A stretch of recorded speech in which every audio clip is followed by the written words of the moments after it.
अपार शुद्ध परमात्मा मीच असे माझे अपार स्वरूप समुद्रावरती जणू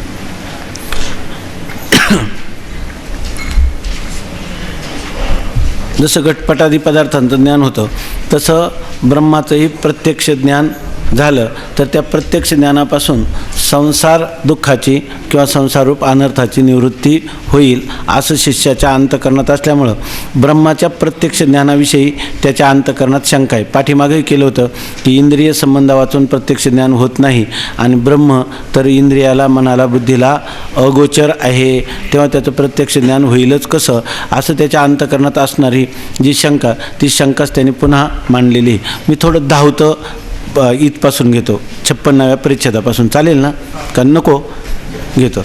तर त्या ठिकाणी ब्रह्माच्या प्रत्यक्षत्वाविषयी शंका. शिष्य म्हणतो आता शिष्य पूर्वी केलेली शंका पुन्हा विचारतो. पूर्वी जी शंका केली ब्रह्माच्या प्रत्यक्ष ज्ञान कसं होतं तेच आता या ठिकाणी वास्तविक ब्रह्माच्या प्रत्यक्ष ज्ञानाची रीती पण त्याला सांगितलेली. जशी घटपटवादी पदार्थाच्या ज्ञानाची रीती सांगितली तशी ब्रह्माच्या प्रत्यक्षत्वाची रीतीसुद्धा त्याला कथन केलेली आहे. तरी तो पुन्हा तेच शंका विचारतो.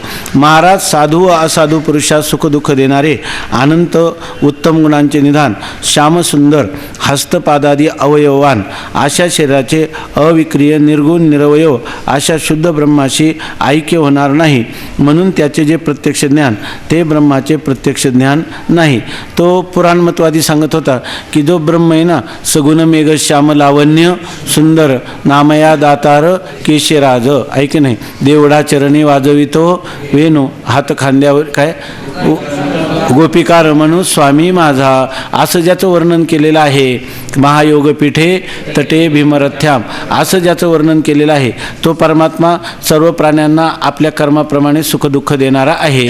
जैसे ज्याचे कर्म तैसे फल देतो ईश्वर, म्हणजे प्राणी कर्म सापेक्ष फलदाता असणारा ईश्वर किंवा जो अनंत उत्तम गुणांचं निधान म्हणजे भांडार आहे, तुझ्या पार नाही गुणा अशा प्रकारचा असणारा परमात्मा. पुन्हा तो श्यामसुंदर ऐक नाही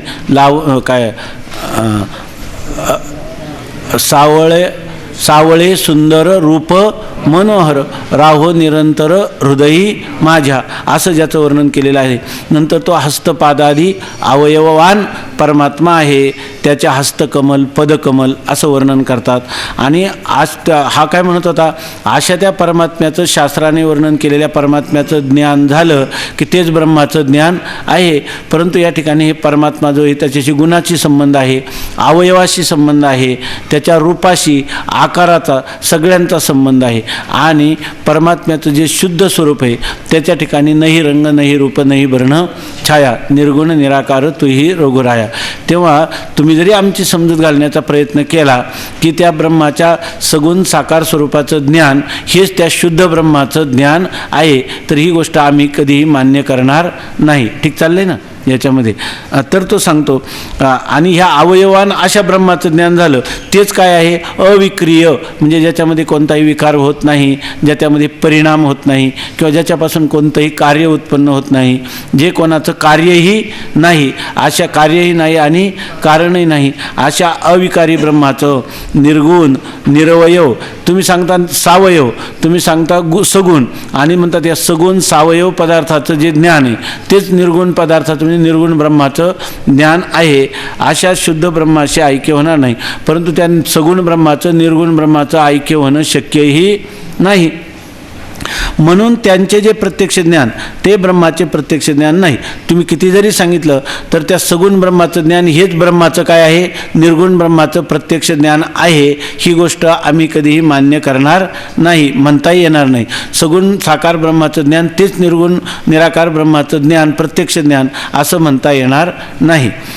कारण ब्रह्म निर्गुण असल्यामुळे इंद्रियांचा संयोग होणे शक्य नाही. त्याच्या मनातच असं बसलेलं आहे की प्रत्यक्ष ज्ञान म्हणजे इंद्रिय संबंधा वाचून कोणत्याही पदार्थाचं प्रत्यक्ष ज्ञान किंवा अपरोक्ष ज्ञान होतच नाही, असं त्याच्या मनामध्ये असल्यामुळं तो म्हणतो कारण ब्रह्म निर्गुण असल्यामुळे इंद्रियांचा संयोग होणे शक्य नाही. ब्रह्म मुळातच निर्गुण आहे, मग त्याचा आणि इंद्रियांचा संबंध होईल का, होणं शक्य नाही. आणि इंद्रिय संयोगा वाचून तर ब्रह्माचे प्रत्यक्ष ज्ञान होणार नाही. ब्रह्माचं प्रत्यक्ष ज्ञान व्हायचं असेल तर इंद्रियांचा संबंध व्हायला पाहिजे, आणि ब्रह्म निर्गुण निर्विकार असल्यामुळे त्याचा इंद्रियांचा त्याचा संबंध होऊ शकत नाही, आणि ब्रह्माचं प्रत्यक्ष ज्ञान होणं शक्य नाही. फार झाले तर वेदवाक्यापासून ब्रह्माच्या परोक्ष ज्ञान होईल, पण त्या परोक्ष ज्ञानापासून संसार निवृत्तीस काही उपयोग नाही. तुमच्या म्हणण्याप्रमाणे वेदवाक्याने ज्ञान होतं असं मानलं तर ते कोणतं ज्ञान होईल, परोक्ष ज्ञान होईल. परंतु म्हणजे आपल्याहून भिन्न दूर असणाऱ्या पदार्थाचं हे ब्रह्म सच्चिद आनंद रूप आहे असं ज्ञान होईल, पण ते ब्रह्म मी आहे अशा प्रकारचं प्रत्यक्ष ज्ञान होणार नाही. कारण ते होण्यासाठी काय पाहिजे होतं, इंद्रियांचा संबंध पाहिजे होता. बरं, त्या इंद्रियांचा संबंध होऊन ब्रह्माचं जोपर्यंत अपरोक्ष ज्ञान झालं नाही तोपर्यंत संसार दुःखाची निवृत्ती होणार नाही, आणि अपरोक्ष ज्ञान तर होत नाही. आता तुमच्या म्हणण्याप्रमाणे जर मानायचं झालं तर जे काही वेदाने ब्रह्माचं वर्णन केलेलं आहे त्याचं जर आपण श्रवण केलं तर त्यापासून ब्रह्माचं आपल्याला परोक्ष ज्ञान होईल, पण अपरोक्ष ज्ञान होणार नाही. आणि अपरोक्ष ज्ञान ही संसार दुःखाचं निवर्तक आहे. परोक्ष ज्ञानाने त्या संसार दुःखाची निवृत्ती होणं शक्यही नाही. फार झाले तर वेदवाक्यापासून ब्रह्माचे परोक्ष ज्ञान. फार झाले तर म्हणतो काय, त्याच्या डोक्यात काय बसलेले, त्याच्या मस्तिष्कात इंद्रिय संबंध. पण समजा शब्दाने झालं तर कोणतं होईल, परोक्ष ज्ञान होईल, अपरोक्ष ज्ञान तर होणारच नाही. आणि समजा शब्दाने झालेल्या परोक्ष ज्ञानापासून संसार दुःखाची निवृत्ती होणारही नाही, कारण अपरोक्ष ज्ञान हे संसार दुःखाचं काय निवर्तक आहे, परोक्ष ज्ञान हे संसार दुःखाचं निवर्तक नाही. याकरिता ब्रह्माचे प्रत्यक्ष ज्ञान कसे होणार ते कृपा करून सांगा. शेवटी आमच्या अंतःकरणात तुम्ही मागं जरी सांगितलं तरी अजून ती शंका पूर्णपणे निरस्त झालेली नाही. तेव्हा ब्रह्माचं प्रत्यक्ष ज्ञान कसं होतं हे आम्हाला अधिक विवरण करून स्पष्टीकरण करून त्याचं निरूपण करा असं शिष्य म्हणतो. आता ब्रह्माच्या प्रत्यक्षत्वाची सिद्धी. आता ब्रह्माचं प्रत्यक्ष कसं होतं हे श्रीगुरु सिद्ध करतात. म्हणजे इंद्रिय संबंधा वाचूनही ब्रह्माचं प्रत्यक्ष होऊ शकतं हा सिद्धांत त्याच्या बुद्धीवर आरूढ करतात. ठीक चाललंय ना. ब्रह्माच्या प्रत्यक्षत्वाची सिद्धी. श्रीगुरु सांगतात प्रत्यक्ष ज्ञान इंद्रिय संबंधानेच होते हेच अगोदर खरे नाही. तुझे म्हणतो ना इंद्रिय संबंधा वाचून प्रत्यक्ष होत नाही, इंद्रिय संबंध झाला तरच प्रत्यक्ष होतं, हेच तुझं मूळचं म्हणणं जे आहे ते म्हणणंच ग्राह्य धरण्यासारखं नाही किंवा दादांत खोटं आहे. इंद्रिय संबंधानेच त्या ठिकाणी प्रत्यक्ष होतं हेच पहिल्यांदा चुकीचं आहे. प्रत्यक्ष ज्ञान इंद्रिय संबंधानेच होते हेच अगोदर खरे नाही. विषयाचे आणि अंतःकरण वृत्तीचे एकदिश स्थितत्व हे प्रत्यक्षास कारण आहे हे मागे सांगितले आहे. आता पाठीमागे सांगितले की आम्ही काय म्हणतो, पहिल्यांदा आत्मा आणि मनाचा संबंध, मनाचा आणि इंद्रियाचा संबंध, इंद्रियांचा आणि विषयांचा संबंध. लक्षात आलं ना. आत्मा मनसा संयुज्यते, आत्मा मनाशी संबंधित होतो, मग नंतर मन इंद्रियाशी संबंधित होतं आणि इंद्रिय विषयाशी संबंधित होतात आणि मग ज्ञान होतं आणि तत्प्रत्यक्षम, त्याला काय म्हणतात, प्रत्यक्ष ज्ञान असं म्हणतात. हे जे तू म्हणतो ना हेच म्हणणं मुळी खरं नाही. मग होतं काय तर आम्ही प्रत्यक्ष ज्ञानाचं लक्षण असं केलं आहे की कोणताही विषय आणि अंतःकरणाची वृत्ती हे एका देशात स्थित झाले की त्याला म्हणतात प्रत्यक्ष. इंद्रिय संबंधाने होणारं ज्ञानाला प्रत्यक्ष ज्ञान आम्ही म्हणत नाही. अंतःकरण वृत्ती आणि विषय यांचं एकदेश स्थितत्व याच्यामुळे काय होतं, प्रत्यक्ष ज्ञान होतं. प्रत्यक्ष ज्ञानाला कारण इंद्रिय संबंध नसून अंतःकरण वृत्ती आणि विषयांचं एकदेश स्थितत्व हे प्रत्यक्ष ज्ञान होण्याला कारण आहे. हे पाठीमागेही सांगितलेलं, पुन्हा त्याला आठवण करून देतात. वृत्तीचा आणि विषयांचा संबंध काय हे मागे सांगितले आहे, त्याचे स्मरण नाही असे वाटते. आता ही गोष्ट मागे एकदा सांगितली होती ना, परंतु तू पुन्हा विसरला असं आम्हाला वाटतं.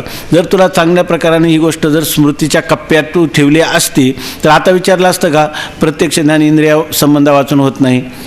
तू काय म्हटलं असता, वृत्ती आणि विषयांचं एक देश तत्व हे प्रत्यक्षाला कारण आहे, हे एकदा ठरलं होतं ना. पण तरीसुद्धा तू ही गोष्ट विसरून गेला असं मला वाटतं. तू त्या ठिकाणी विसराळू विनू आहे असं त्याला म्हणत नाही, पण मला वाटतं म्हणजे खरं विसरला म्हणूनच विचारतो की नाही, हा आहे की नाही, हा विसराळू विनूच आहे की नाही. वृत्तीचा आणि विषयाचा संबंध इंद्रियांच्या साह्याने हो अथवा त्यांच्या साह्या वाचून हो, तो वृत्तीचा संबंध प्रत्यक्ष ज्ञानास हेतू आहे. खरं तर असं आहे, वृत्तीचा आणि यांचा विषयांचा संबंध झाला पाहिजे, पण वृत्ती आणि विषय हे एका देशात आले पाहिजे. त्यांचं एक देश अस्तित्वाला कारण इंद्रिय आणि विषय यांचा संबंध असूही शकतो आणि नसताना देखील त्याचं प्रत्यक्ष होऊ शकतं. ही खरी वस्तुस्थिती आहे असं सांगतात. इंद्रिय विषयांचा आणि वृत्तीचा, वृत्तीचा इंद्रियांचा नाही, वृत्तीचा आणि विषयाचा संबंध, वृत्तीचा आणि विषयाचा संबंध त्या इंद्रियांच्या साह्याने, इंद्रियांचं साह्य घेऊनही कधी कधी जसं घटाचं ज्ञान होतं तर वृत्ती काय करते, इंद्रियाच्या द्वारा जाते, म्हणजे इंद्रियाचं साह्य घेते की नाही, आणि मग काय होते, वृत्ती त्या विषयापर्यंत पोचते. बरोबर आहे की नाही. मग वृत्तीचा आणि त्या विषयांचं एकदेश स्थितत्व किंवा संबंध जो होतो त्याला कारण इंद्रिय संबंधही असतो. आणि कधी कधी जरी इंद्रियांच्या साह्याने हो अथवा साह्या वाचून हो, तो वृत्तीचा संबंध प्रत्यक्ष ज्ञानास साधन, प्रत्यक्ष ज्ञानास हेतू आहे. जर एखाद्या ठिकाणी वृत्ती आणि विषय यांचा संबंध इंद्रियांच्या साह्या वाचून जरी झाला तरीसुद्धा प्रत्यक्ष ज्ञान होऊ शकतं. म्हणजे प्रत्यक्ष ज्ञान होण्याला इंद्रियांचा संबंधच कारण आहे असं म्हणता येत नाही. कधी कधी इंद्रिय संबंधा वाचून देखील प्रत्यक्ष ज्ञान होतं, कारण प्रत्यक्ष ज्ञानाला कारण कोण आहे, फक्त वृत्ती आणि विषय यांचा संबंध. कधी तो इंद्रियांच्या साह्याने होईल, कधी इंद्रियांच्या साह्या वाचून पण होऊ शकतो. त्याचं उदाहरण देतात, केवळ इंद्रियांचा संबंध प्रत्यक्ष ज्ञानास हेतू नाही. केवळ इंद्रियांचा संबंध झाला तरच प्रत्यक्ष ज्ञान होतं. म्हणजे प्रत्यक्ष ज्ञान होण्याला हेतू म्हणजे कारण इंद्रियांचा संबंध, केवळ इंद्रियांचा संबंध आहे असं म्हणता येणार नाही. शरीराहून बाह्य पदार्थाशी वृत्तीचा संबंध होण्यास चक्षुरादी इंद्रियांची जरुरी लागते, पण शरीराच्या आत उत्पन्न होणारे सुखदुःखाचे प्रत्यक्ष ज्ञान इंद्रिय संबंधा वाचूनही होते. हे अनुभव सिद्ध आहे. आता आपल्याला शरीराच्या बाहेर जर पदार्थ असतील, उदाहरणार्थ घटपटादी पदार्थ शरीराच्या बाहेर आहेत, बरोबर ना, आणि त्यांचा जर अंतःकरण वृत्तीचा आणि त्या विषयांचा, बाहेर असणाऱ्या घटादी विषयांचा संबंध व्हायचा असेल तर इंद्रियांचं साह्य हे निश्चित लागणार, कारण अंतःकरण वृत्ती नेत्रेंद्रियाद्वारा त्या घटादी देशांपर्यंत जाणार. मग त्या ठिकाणी इंद्रियांचं साह्य पाहिजे की नाही. पण कधी जर ते विषय शरीराच्या बाहेर असतील तर. पण शरीराच्या आत उत्पन्न होणारे सुखदुःखाचे प्रत्यक्ष ज्ञान इंद्रिय संबंधा वाचूनही होते. हे अनुभव सिद्ध आहे. आता आपल्याला सुख कुठं होतं, बाहेर आहे का? सुखाला जाणण्यासाठी, सुखदुःखाचं ज्ञान, प्रत्यक्ष ज्ञान करून घेण्यासाठी आपल्या अंतःकरण वृत्तीला बाहेर इंद्रियांच्या द्वारा जाण्याची गरज आहे का? काय नाही, कारण सुखदुःखही कुठे आहे? आत. आणि अंतःकरण सुद्धा कुठे आहे? अंतःकरण. आतलंच ज्ञानाचं साधन आहे. आणि ते अंतःकरण कुठे आहे? ते हृदयामध्ये राहतं, आहे की नाही. मनोहृदय स्थित, मन कुठं राहतं? हृदयामध्ये राहतं, आहे की नाही. इथं मग कुठं राहतं? उजव्या बाजूला राहतं का डाव्या बाजूला राहतं? त्या मनाचा परिणाम किती, 1 इंच आहे का 2 इंच आहे? आपण चिंतन केलेलं नाही का? अहो, ज्यात प्रत्येकाचं शरीर मोजलं ना तर ते त्याचं जे स्वतःचं जे हात आहे ना, कोपरापासून तर ह्या मनगटापर्यंत एवढं जर त्याचं माप घेतलं तर प्रत्येकाचं शरीर किती आहे? 3.5 हात आहे की नाही. मग 3.5 हात जे शरीर आहे त्याचं मन केवढं आहे? 3.5 हात. त्याला मध्यम परिमाण म्हणतात. ज्या शरीरात मन आहे ना, जेवढं ज्याचं शरीर तेवढं त्याचं अंतःकरण का, तेवढा त्याचा आत्मा? आत्मा नाही ना. त्या जैन दर्शनामध्ये आत्म्याचं मध्यम परिमाण मानलं, म्हणजे जसं शरीर, जेवढं शरीर तेवढा त्याचा आत्मा असं मानलं. पण हे म्हणणं बरोबर नाही. झाले का? पुढे येणार आहे. तर या ठिकाणी झालं आहे ना, जर जेवढं शरीर आहे ना तेवढंच त्या आत्म्याची काय आहे, इयत्ता किंवा त्या आत्म्याचं परिमाण मानलं तर काय अडचण होईल? जर या मनुष्य शरीरातला आत्मा मुंगीच्या शरीरात गेला तर काय होईल? का ती मुंगी जेव्हा पुढं चालेल बाकीचा आत्मा काय होईल, लोंबत चालेल, आहे की नाही पाठीमागे. आणि हत्तीच्या शरीरात गेला तर काय होईल, त्याच्या कानाच्या कोपऱ्यातच बसून राहील, आहे की नाही. मग त्याला ते आत्म्याला ज्ञान होतं ना, मग फक्त त्याला तेवढ्याच भागात ज्ञान होईल. पायी काटा नेटे ते व्यथा जीवी उमटे, हे काही त्याला ज्ञान होणारच नाही. म्हणून त्यांनी विडंबन केलेलं आहे कोणाचं, जैन मताचं. तर त्यापेक्षा मग वेदांताचं मत काय आहे, आत्माव्यापक आणि अंतकरण परिचिन्न आहे.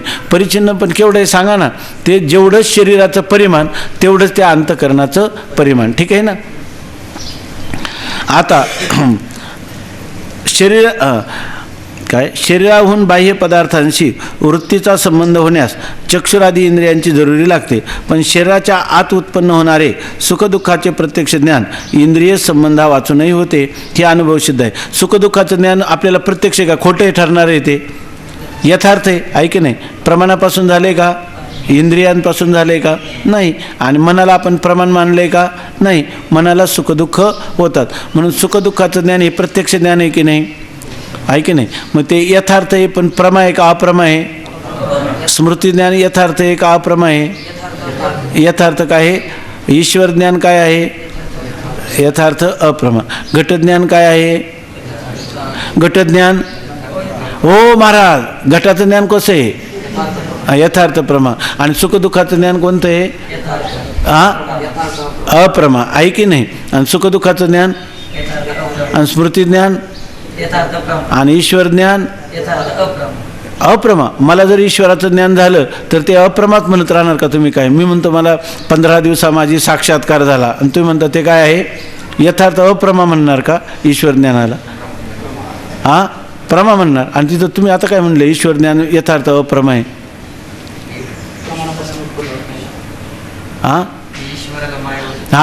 ईश्वराला मायावृत्तीनं होणारं ज्ञान आहे. म्हणून ईश्वर ज्ञान म्हणजे जीवाला ईश्वर विषयक होणारं ज्ञान नाही सांगत. जीवाला ईश्वर विषयक ज्ञान काय होतं, तूच ईश्वर स्वरूप आहे, हे कोणत्या शब्द प्रमाणापासून होतं. आणि ते अबाधित अर्थाला विषय करणार ते नाही चाललं आमचं. ईश्वर ज्ञान म्हणजे ईश्वराला जे ज्ञान होतं त्याला कशाद्वारे, इंद्रिय वगैरे आहेत का, त्याला काहीच नाही. त्याला कोणते हात नाही जिसको हात ना पाव. आणि त्याला ज्ञान होतं कशाच्या द्वारा होतं, मग मायावृत्तीच्या द्वारा होतं. म्हणून ते मायावृत्ती काय प्रमाणभूत आहे का, नाही. म्हणून आम्ही त्याला काय म्हणतो, यथार्थ आहे पण अप्रमा आहे की नाही. आणि घटपटादी ज्ञान काय आहे, यथार्थ प्रमा आहे. आणि स्मृती ज्ञान अप्रमा आहे. कोणतं, आणि रज्जूवर सर्पाचं झालेलं ज्ञान ते कोणतं आहे, अयथार्थ अप्रमा. शाबास. तर आताच पहा, शरीराहून बाह्य पदार्थाशी वृत्तीचा संबंध होण्यास चक्षुरादी इंद्रियांची जरुरी लागते. पण शरीराच्या आत उत्पन्न होणारे सुखदुःखाचे प्रत्यक्ष ज्ञान इंद्रिय संबंधा वाचूनही होते. इंद्रियाचा संबंध न होता आपल्या अंतकरणात होणारी सुखदुःखाची ज्ञान होतात का महाराज, माणसाला होतात. मग ते ज्ञान सगळ्यांचा अनुभव आहे की नाही हा. आणि मग अनुभवाचा आपलाप करता येतो का, निश्चित अनुभव येत असून मला सुख होत नाही असं म्हणता येईल का, निश्चित करता येत नाही. मग ते सुखदुःखाचं ज्ञान प्रमाणाने झालंय की नाही, नाही. प्रत्यक्ष आहे का नाही, प्रमा आहे का अप्रमा आहे, यथार्थ आहे का अयथार्थ आहे. यथार्थ आहे, मला सुखदुःख झाले, यथार्थ म्हणजे ते खरं आहे का खोटं आहे, खरं आहे, हे खरं आहे. शरीराच्या आत उत्पन्न होणारे सुखदुःखाचे प्रत्यक्ष ज्ञान इंद्रिय संबंधा वाचूनही होते, हे अनुभव सिद्ध आहे. कोठे कोठे वृत्तीचा विषयाशी संबंध शब्दानेही होतो. आता कोठे कोठे म्हणजे काही काही व्यवहारामध्ये वृत्तीचा आणि विषयाचा संबंध इंद्रिया वाचून केवळ शब्दाने सुद्धा होऊ शकतो. शब्दाच्या द्वारा देखील वृत्तीचा विषयाशी संबंध होऊ शकतो. कसं, ज्याप्रमाणे दशम तो आहेस या शब्दाने दशम जो स्वतः आपण त्या आपणाशी संबंध होऊन वृत्ती दशमाकार होते, म्हणून शब्दजन्म दशमाचे ज्ञानही प्रत्यक्ष होते. आता एकाने सांगितलं दशमहा त्वमाशी, 10वा तो आहे. हे ज्ञान कशाने झालं आपल्याला, शब्दप्रमाणाने. आपण शब्दाला सुद्धा काय म्हणतो, प्रमाण. आणि ते तो काय म्हणायला लागला, मी 10वा आहे. आता हे ज्ञान प्रत्यक्ष आहे की नाही, आहे. इंद्रियाने झाले का, इंद्रियाने झाले का, नाही. झाले कशाने, शब्दाने. मग त्याचा मी झालेलं ज्ञान बाद होणार आहे का अबाधित आहे, अबाधित आहे. मग ते अबाधित असणारं शब्द प्रमाणापासून झालेलं ज्ञान ते प्रत्यक्ष नाही का, कारण तू दावा आहेस म्हणण्यापासून आपल्याला कोणतं ज्ञान झालं अंतःकरणवृत्तीला? मी दावा आहे, बरोबर आहे ना. आणि हे ज्ञान प्रमाणापासून उत्पन्न झालं का अप्रमा ज्ञान आहे? तू महाराज तू दावा आहेस असं मला एखाद्याने सांगितलं आणि मी म्हणायला लागलो की मी दावा आहे, मी दावा आहे, हे मला ज्ञान झालं की नाही? ते ज्ञान खरं आहे का खोटं आहे? खरं आहे. मग ते बाद होतं आहे का त्याचा? पण ते प्रमाणाने झालेलं आहे का? नाही. शब्द हे प्रमाण नाही का? आहे. मग शब्द प्रमाणाने झालं नाही का? मग त्याला तुम्ही जे प्रमाणापासून झालं त्याला तुम्ही प्रमाण नाही कसं म्हणता? शब्द प्रमाणाने झाले की नाही? मग जे प्रमाणाने होत असेल ज्ञान त्याला तुम्ही कोणतं ज्ञान म्हणता? प्रमाज्ञान म्हणता, आहे की नाही. त्याला शब्द प्रमाणापासून झाले त्याला कोणती म्हणतात? शाब्दी प्रमा. मग मी दावा आहे ज्ञान कोणती प्रमा आहे? शाब्दी प्रमा. बरं ती यथार्थ आहे की नाही? यथार्थ आहे. मग त्याला तुम्ही म्हणणार की नाही यथार्थ प्रमा असं तुम्ही म्हणणार की नाही? त्याला म्हणणार की नाही? मग मी दावा आहे झालेलं ज्ञान प्रत्यक्ष आहे का अप्रत्यक्ष आहे? प्रत्यक्ष. मी दावा आहे असं मला ज्ञान झालं, पण ते ज्ञान इंद्रियांनी झालं का शब्द प्रमाणापासून झालं? मग प्रत्यक्ष ज्ञान कोणत्या प्रमाणापासून जर प्रत्यक्ष ज्ञान होत असेल तर आपल्याला त्याचा निषेध करता येईल का? आता नाही. म्हणजे कधी कधी शब्द प्रमाणानेही दाव्याचं ज्ञान होतं की नाही? होतं. ज्याप्रमाणे दशम तो आहे या शब्दाने दशम जो स्वतः आपण त्या आपणाशी संबंध होऊन आपण आतमध्येच आहे आणि आपल्या अंतःकरणवृत्ती काय होते? आतमध्येच आहे. ते आतमध्ये दाव्याच्या आकाराचे होते आणि मी दावा आहे असं प्रत्यक्ष ज्ञान होतं.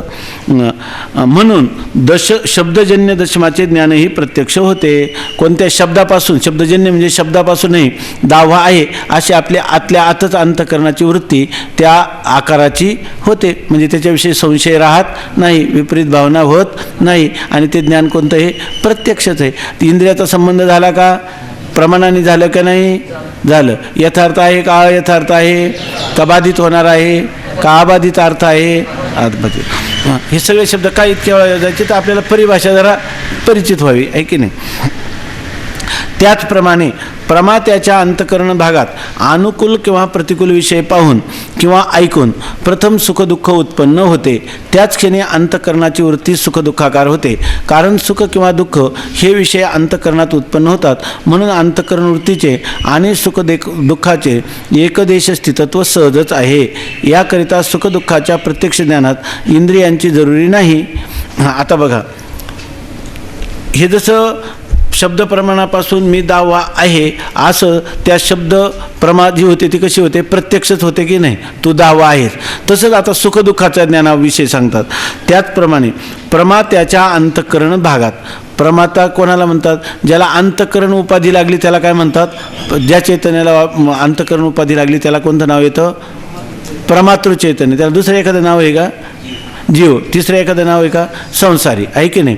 मग आता बघा, प्रमात्याच्या ठिकाणी काय आहे? अंतःकरण भाग आहे की नाही? कारण चैतन्याला अंतःकरण ही काय झाली? उपाधी. त्यामुळे त्याला काय नाव आलं? प्रमाता. मग तो अंतःकरण भाग कोणाचा आहे? प्रमात्याचा. मग प्रमात्याच्या अंतःकरण भागात कधी कधी अनुकूल किंवा प्रतिकूल विषय पाहून जर प्रमात्याच्या अंतःकरणाच्या ठिकाणी जर त्यांनी काय केला?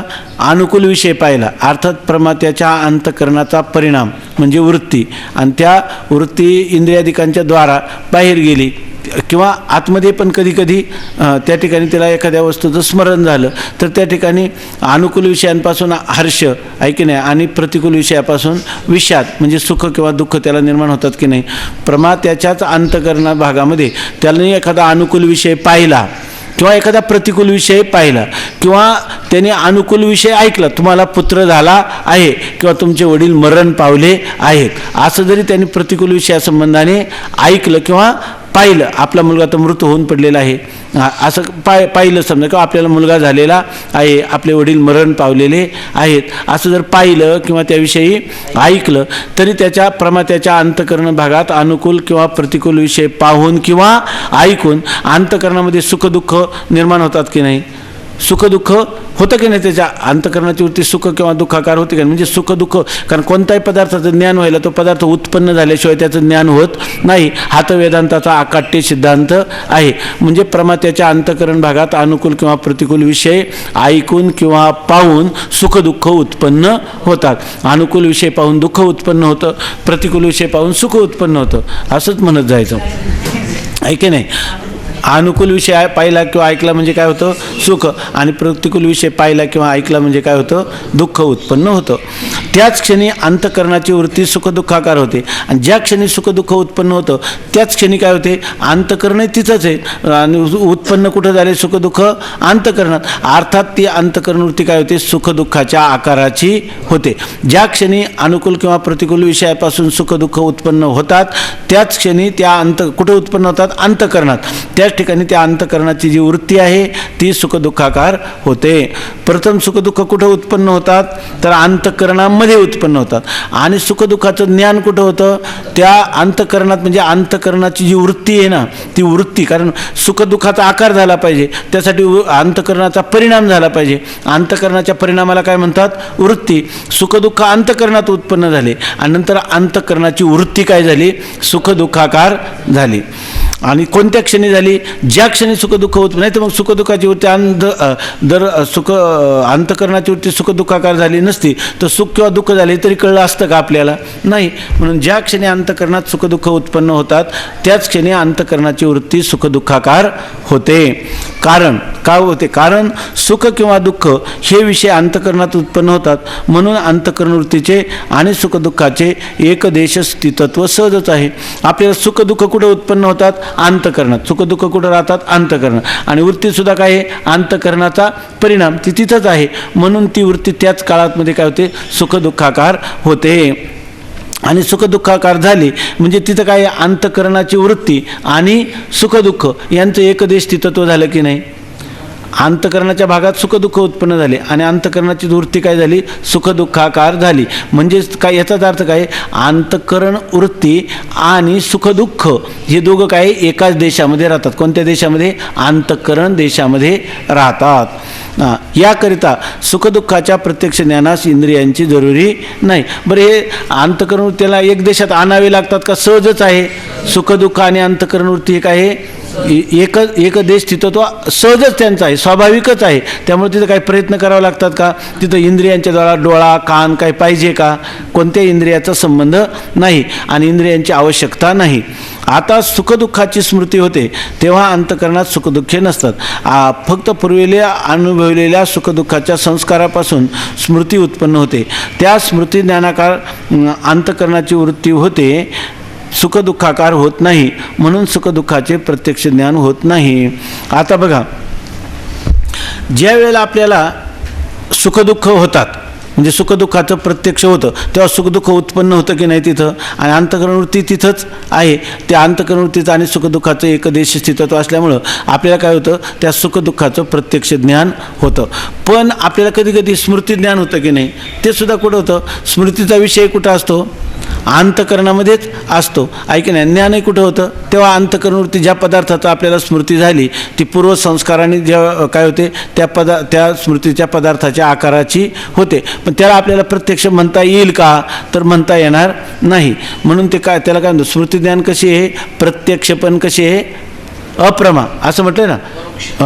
त्या पाठीमागे आपण चिंतन केलं स्मृतीज्ञानाला त्यांनी काय म्हटलं प्रत्यक्ष अप्रमा, पण आपण दुरुस्ती काय केली स्मृतीज्ञानाला प्रत्यक्ष कधीच म्हणता येणार नाही. म्हणून आपण स्मृतीज्ञानाचा समावेश कशात केला परोक्ष ज्ञानात. आपण इथं करून घेतलं ना पाठीमागं स्मृतीज्ञानाला काय म्हणावं लागेल ते स्मृतीज्ञान हे परोक्षच आहे असं म्हटलं पाहिजे. इथं केलेली दुरुस्ती आठवते ना करून. तर बघा आता सुखदुःखाची स्मृती होते. आपल्याला पूर्वीच्या काळात आपला मुलगा मरण पावला किंवा काही एखादं आपलं धन चोरीला गेलं त्यावेळेला आपल्याला दुःख झालं होतं की नाही, आणि त्या दुःखाचं किंवा आपल्याला जेव्हा मुलगा झाला त्याचं स्मरण म्हणजे सुखदुःखाचं स्मरण होऊ शकतं की नाही आपल्याला होऊ शकतं. आता सुखदुःखाची स्मृती होते तेव्हा अंतःकरणात सुखदुःखे नसतात. सुखदुःखाची स्मृती झाली तेव्हा अंतःकरणात अगोदर सुखदुःख आहे का जसं अनुकूल विषय प्रतिकूल विषयापासून सुखदुःख उत्पन्न होतात ते अंतःकरणात असतात. तसं आपल्याला जेव्हा स्मृती होते तेव्हा ते अंतःकरणात सुखदुःख असतात का नसतात. फक्त पूर्वी अनुभवलेल्या सुखदुःखाच्या संस्कारापासून स्मृती उत्पन्न होते. पूर्वी आपण त्या सुखदुःखाचा अनुभव घेतला आणि त्या पूर्वीच्या घेतलेल्या अनुभवाचे संस्कार राहिले आणि त्या संस्कारापासून आता आपल्याला ही स्मृती उत्पन्न झाली आहे की नाही.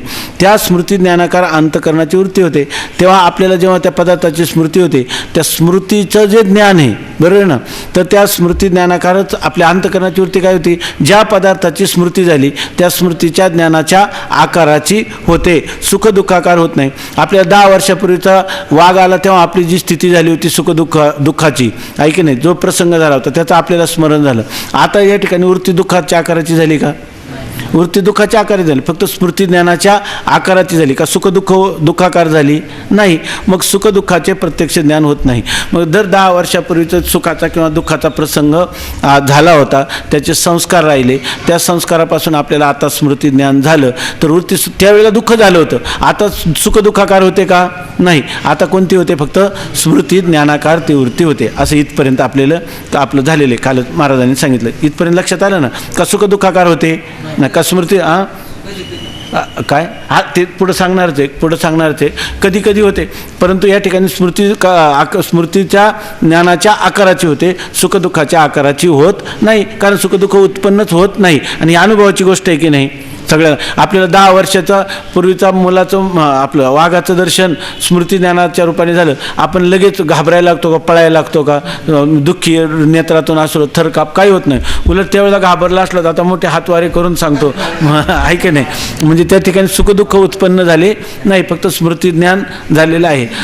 आता शिष्य शंका करतो, कोणास पुत्र मरणाचे स्मरण झाले तर दुःख होते ते का व्हावे, असं म्हणतो. तो म्हणतो पण काही लोकांना आता पुत्र मरून 10 वर्ष झाले आणि तुम्ही म्हणता स्मृती ज्ञानाची, तुम्ही म्हणता तिथं सुखदुःख नसतं, फक्त स्मृती ज्ञान तेवढा असतं.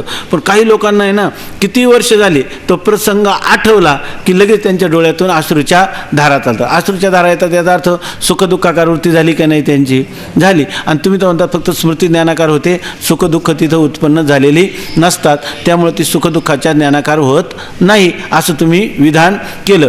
परंतु कोणास एखाद्या पुरुषाला अपवादाने आपल्याला असंही दिसून येतं, पुत्र मरणाचे स्मरण झाले, त्याला मेलेला पुत्र त्याचं जर स्मरण झालं तर त्याला दुःख होते, त्याची पण वृत्ती काय होते, अंतःकरणाची वृत्ती सुखदुःखाकार होताना दिसते. आणि तुम्ही म्हणता की अंतःकरणाची वृत्ती सुखदुःखाकार होत नाही, पण स्मृती ज्ञाना फक्त स्मृतीच्याच आकाराची होते. परंतु तसं होतं का, त्याला साक्षात आम्हाला अनुभव येतो की त्याच्या अंतःकरणात दुःख निर्माण झालेलं आहे, आणि ते कशाने? स्मृती ज्ञानापासून. बरोबर आहे की नाही. मग कोणास पुत्र मरणाचे स्मरण झाले तर दुःख होते ते का व्हावे, त्याचं उत्तर श्री गुरु देतात. स्मरणा वाचून पुत्र मरणाचे पुन्हा दुःख होते, स्मरणापासून पुत्र मरणाचे पुन्हा दुःख उत्पन्न होते, म्हणून पुन्हा दुःखाकार वृत्ती होऊन दुःखाचा साक्षात्कार होतो. अहो स्मृती ज्ञानाकारच वृत्ती असते, पण स्मृती ज्ञान एकदा झालं की त्या स्मृती ज्ञानापासून काय होतं, त्या पुत्र जो मरण पावला त्या पुत्र मरणाचं त्याला आता नवीन दुःख उत्पन्न होतं. आणि नवीन दुःख उत्पन्न झालं की त्याची वृत्ती काय होते, मग अंतःकरणाची वृत्ती काय झाली, दुःखाकार झाली. आणि मग पुन्हा दुःखाकार वृत्ती होऊन अर्थात त्याला दुःखाचा साक्षात्कार होतो. म्हणजे त्या स्मृती ज्ञान झालं, परंतु स्मृती ज्ञान झालं तेव्हा वृत्ती कशाची झाली, स्मृती ज्ञानाच्याच आकाराची झाली. पण त्या स्मृती ज्ञानामुळे काय झालं, त्याला पुत्र मरणाचं पुन्हा दुःख आता नवीन उद्भूत झालं, आणि मग अंतःकरणाची वृत्तीसुद्धा सुखदुःखाकार झाली. असे न मानले तर पूर्वी अरण्यात वाघ बघून दुःख झाले होते, त्याचे कालांतराने स्मरण झाले तर पुन्हा दुःख होत नाही. प्रत्येक स्मृतीज्ञानापासून जर या ठिकाणी अंतःकरणवृत्ती सुखदुःखाकार होती असं म्हणावं, स्मृतीज्ञान हा काही वेगळा प्रकार मानायचा नाही. बरोबर आहे ना. तर एखाद्याने 10 वर्षापूर्वी हा वाघ पाहिला तर आतासुद्धा त्याला दुःख व्हायला पाहिजे का? काही होताना दिसत नाही.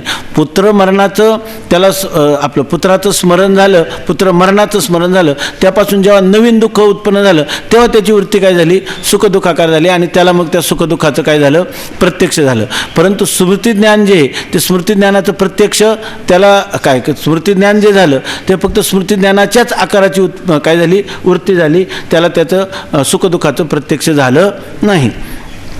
आणि झालं तर कधी झालं, जेव्हा सुखदुःख उत्पन्न झाले तेव्हा. कारण वेदांताचा हा सिद्धांत नेहमी लक्षात ठेवायचा की कोणताही पदार्थ उत्पन्न झाल्याशिवाय अनुत्पन्न पदार्थ हा कधीही ज्ञानाला विषय होत नाही. उदाहरणार्थ कोण आहे,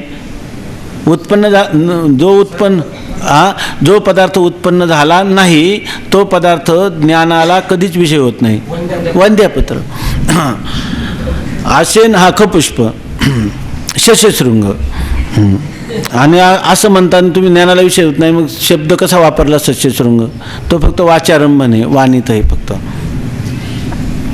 असे न मानले तर पूर्वी अरण्यात वाघ बघून दुःख झाले होते, त्याचे कालांतराने स्मरण झाले तर पुन्हा दुःख होत नाही. यावरून इंद्रिय संबंधाने होईल तेच ज्ञान प्रत्यक्ष असा नियम सिद्ध होत नाही. म्हणून इंद्रिय संबंधाने झालं तेच ज्ञान असं म्हणता येईल का? स्मृती ज्ञान आता इंद्रियाचा संबंध झाला का? सुखदुःखाचं ज्ञान इंद्रियाचा संबंध झाला का? मी ब्रह्म आहे असं ज्ञान व्हायला इंद्रियांचा संबंध लागेल का?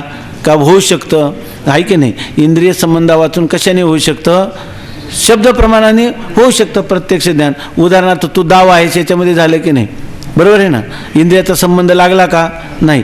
परंतु या ठिकाणी स्मृती ज्ञान आणि सुखदुःखाचे ज्ञान यांच्यात भेद आहे की नाही? आहे. सुखदुःखाचं काय आहे? प्रत्यक्ष आहे. आणि स्मृती ज्ञानाचे जे विषय आहेत ते कसे आहेत? भूतकाळातले आहेत किंवा दूर देशातले आहेत. आणि आता जे ज्ञान झालं आपल्याला, त्या ज्ञान कोणतं झालं? त्या पदार्थांच्या संस्कारापासून झालेलं हे ज्ञान आहे. त्याला केवळ पूर्वसंस्कारापासून होणारं ज्ञान काय आहे? स्मृती ज्ञान आहे. आणि प्रत्यक्ष ज्ञानाला काय? इंद्रिय आणि विषयांचं काय आहे? एकदेश स्थितत्व आहे. यावरून इंद्रिय संबंधाने होईल तेच ज्ञान प्रत्यक्ष असा नियम सिद्ध होत नाही. उलट विषय आणि अंतःकरणाची वृत्ती यांचे एकदेश स्थितत्व झाले म्हणजे प्रत्यक्ष ज्ञान होते असाच नियम सिद्ध होतो. सुखदुःखाचं ज्ञान पाहिलं, स्मृतीचं ज्ञान पाहिलं, बरोबर. यावरून काय झालं की तुम्हाला अंतःकरण वृत्ती आणि विषय यांचं एकदेश स्थितत्व झालं की होणारं ज्ञान हे प्रत्यक्ष ज्ञान असतं. त्याला इंद्रियांचं साह्य असो किंवा नसो.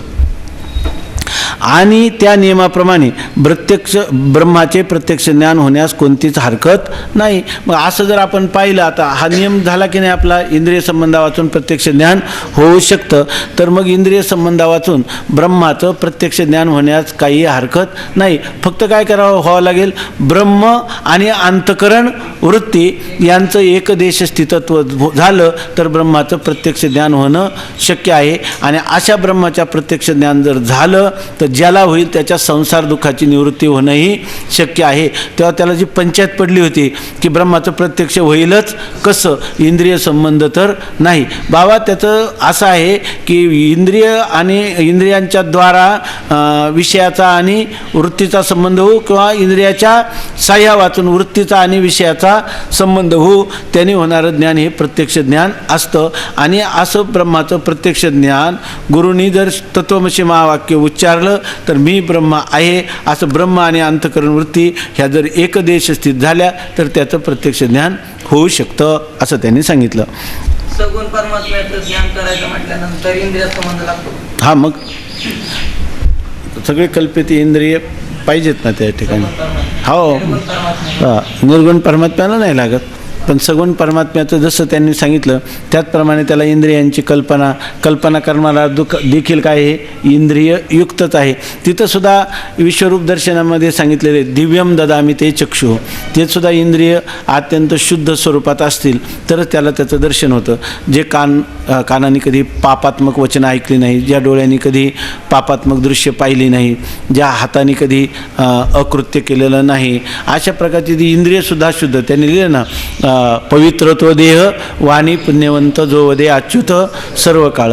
त्याची इंद्रियसुद्धा म्हणून त्याला दिव्य असं म्हटलेलं. सामान्य इंद्रिय नाही, ती इंद्रिय काय आहेत? अलौकिक आहेत असं सांगितलं. म्हणजे त्या इंद्रियांची सुद्धा शुद्धी पाहिजे. आत्मदर्शन तुम्ही ध्यानाद्वारा घेतात तर त्याच्यामध्ये सुद्धा काय सांगितलेले?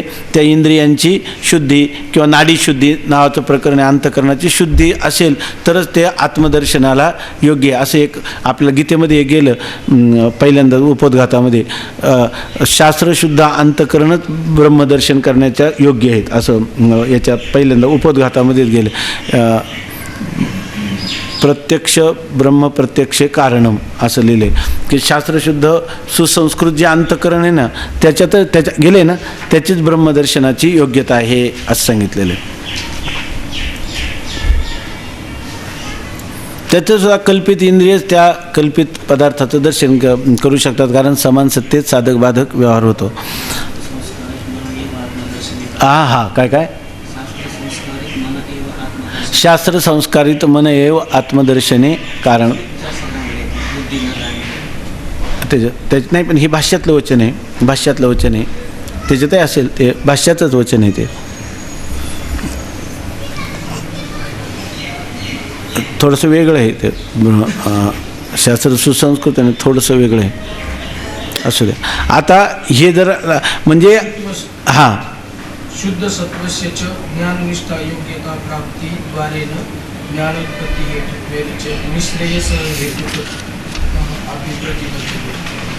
नाही, हे वाक्यच आहे असंच असतं त्याच्यात. ब्रह्मदर्शनाला निर्मल मन किंवा विशुद्ध अंतकरण हेच हेतू आहे असं सांगितलेलं आहे. हां, किंवा तिसऱ्या अध्यायामध्ये असेल एखादं, बहुतेक पहिल्या उपोद्घातातच आहे किंवा तिसऱ्या अध्यायाच्या उपोद्घातात असेल. हां, तर आता